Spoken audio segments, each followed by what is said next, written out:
کہ ریاست مر چکی ہے، انصاف مر چکا ہے، آئین مر چکا ہے، قانون مر چکا ہے، اور قاضی جس کو قاضی کہتے ہیں وہ بے بس لاچار ہو چکا ہے۔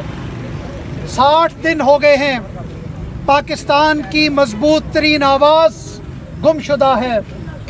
60 دن ہو چکے ہیں، پاکستان کا مقبول ترین صحافی گمشدہ ہے۔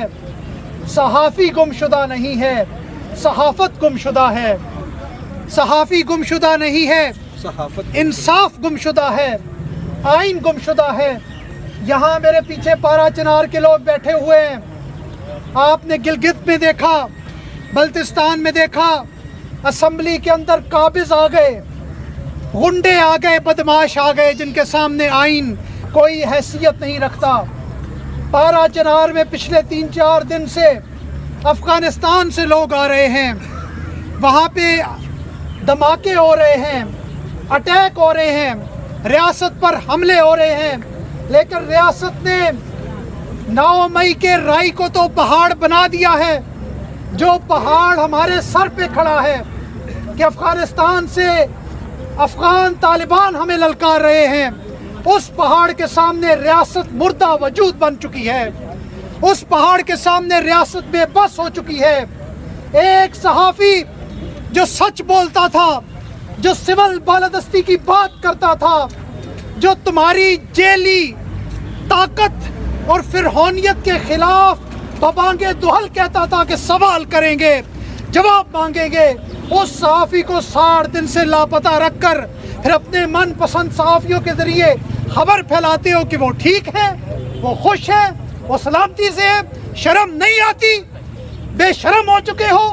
60 دن سے اپنے باپ سے نہیں ملا، 60 دن سے اپنی ماں سے نہیں ملا، معصوم 4 بچوں سے نہیں ملا، اور تم کہتے ہو ٹھیک ہے۔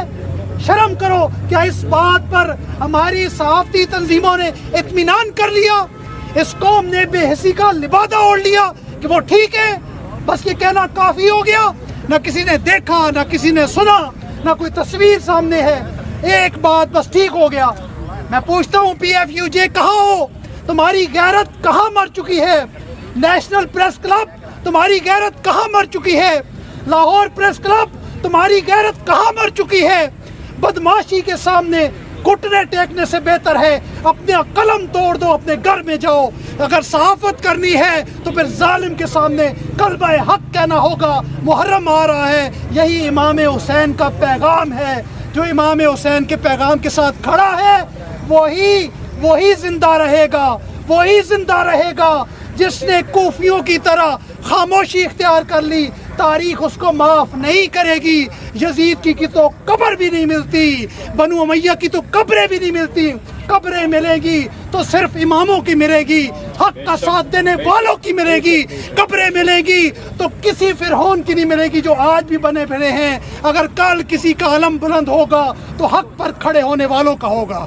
بہت بہت شکریہ۔ عمران ریاض کو رہا کرو۔